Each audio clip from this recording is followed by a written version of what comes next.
Out of curiosity, the star that Billy Joel walked out with, was that from the? I got a scoop on that. Glenn and I were at the show with a couple of colleagues. It was a very strange experience because on both nights, and there were 6 guests on each night. McCartney came, as you realise, on the last night. There was this kind that was Paul McCartney? Yeah. There was this kind of weird sort of nostalgia. There'd got to be at least, I think, Glenn, 2,000 or 3,000 people both nights who'd been to the 65 concert.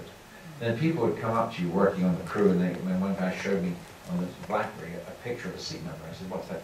That's the seat I sat in. And one of the things was Tony Bennett's son, Danny Bennett, for some bizarre reason, has acquired the jacket that Ringo Starr wore in the 65 concert, one of those sort of military suits, and on that badge, that was the badge that Ringo wore. He gave it, because Tony Bennett, Danny Bennett, and Billy were all friends. He gave it to Billy to play in the show, which is just a sort of piece of odd trivia. It's actually very cool trivia. I'm actually a music collector, so that's very cool to me. So, in the process of putting this film together, you now have a soundtrack, you now have, because you have obviously the concert, you have these concepts of where you're going to go with the story because you've now written something that's a compelling part of what history is, the iconic history of New York and Shea Stadium. How much archival footage did you guys have to look through to find what you needed, and at what point did you say, I think we need animation to cover the other parts? I don't know when the animation came in early. The animation was an early thought, and it was a company that had done a lot of good work. And we just had them do one sequence, and it really seemed to work well. Having put it in, though, we went through, I think we went down the whole process, if you wish to know the boring story, completely cutting it out, like backing it off and going with more archival footage and less, and turning the story to archive. And then we ended up putting it all back in again. So it's one of those things where you think you're doing a good idea, and then you think, oh, is it such a good idea? Is it, killing us? And then, and what I like about it is there's so much information at that section. It really helps get the story across really nicely. And I think it's a brilliant job of 3D, stop frame 3D animation that these people do. Had you just done pictures, it wouldn't have been as compelling because you would have been doing all these like Burns effects moving in and out. Yeah, but by doing the animation, it works, but it just gives it a little slightly more unique way of showing.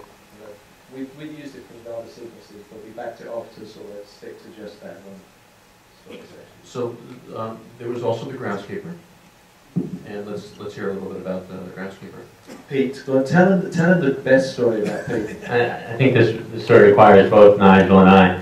I think you can start it and you can tee me up in certain parts of the story, but it is a pretty special story. I don't appreciate it. This is now 2 years ago, quite. For Glenn, this was like being backstage with the Stones for me at Shea. And he's with the groundskeeper, Pete Flynn, who you imagine the story, who if you're a Mets fan is apparently a legend. He was quite a romantic man, apparently, at the stadium, by the way. We had him set up to drive Billy out. We let him drive Billy out because we didn't think McCartney was going to show, for real. And Billy's security guy is somewhat possessive about driving Billy out. So somehow at the very last minute we had the cameras all set up. Pete Flynn's standing there, the cart's leaving, and he's not on the cart, and he's pretty upset. So time passes, and about 2 or 3 hours later, Glenn says, I think he's coming. I said, really? So we were pretty pissed off about Pete. Why don't we get Pete to drive Paul out? So I said to Glenn, you can't screw this one up. He's for a Mets fan, otherwise we're going to get the Giants back, or what are they called? What are the other team called? Dodgers, whatever. And They're out here now. Full of Arsenal. And so Glenn goes off and he starts having this negotiation with Pete, which you can describe. Well, see, Pete wanted to go home once he didn't get the opportunity to drive Billy. And I said, well, listen, Paul McCartney, we think he's coming. And he said, well, I don't want to hear I think I'm just going home. And I went back to Nigel and I said, Nigel, I can't make this guy stay here. And Nigel looked at me and he said, how much money do you have in your wallet, Glenn? And I said, I think I have $20. That's not going to cut it, Glenn. So we're working for Billy's production company at this point, and you know how it is with the production companies. You you got to clear disbursements. And we were just a little documentary company that got this massive production going on, so 50 cameras or something. So I get all the people in, and he says, I've got to be up at 4 to do the grounds. I said, Pete, you're not doing the grounds tomorrow. There's all the chairs here. And his arms took up at 4. So I said, well, you've got to stay for McCartney. He said, well, can you guarantee he's coming? And then there's a pause, and I said, if McCartney doesn't come, I'll give you $1,000 if you stay. At which point, Glenn Blanche is white. And Pete looks at me poker face and says, cash.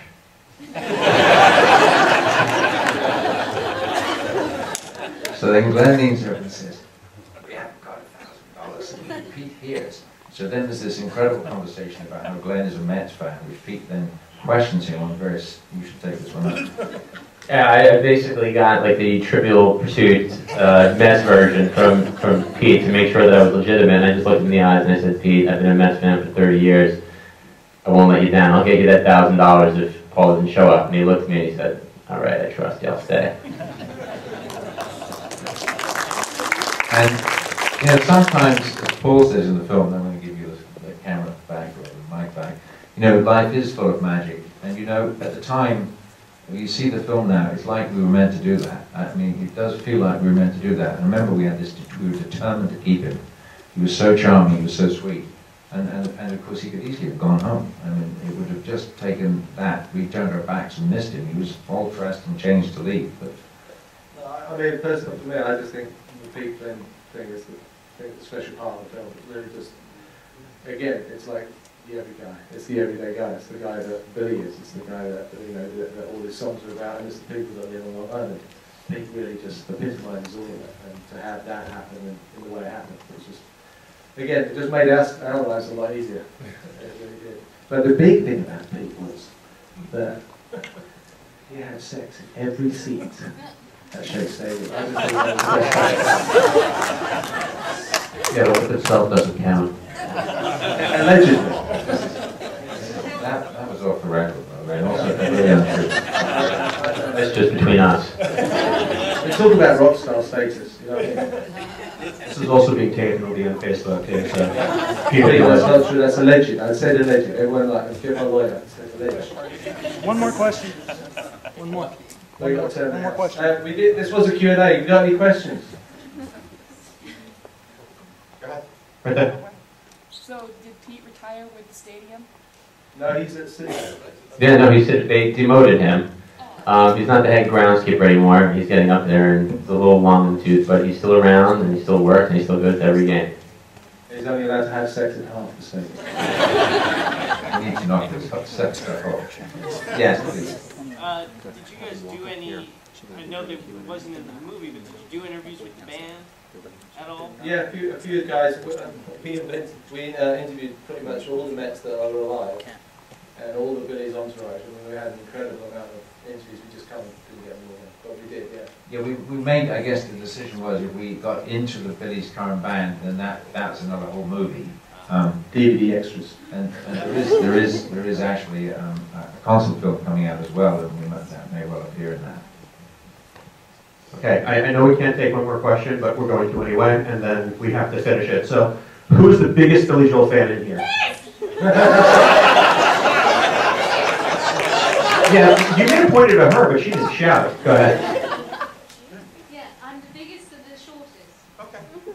So what's your question? Oh, I can ask the question? Oh. When does this come out in general release? When can we get a copy of it? You know, this is incredible. Congratulations. This Thank you. is lovely. Well, on behalf of all of us, I can just congratulate D&E, who organised 109 theatres around the country, one night only.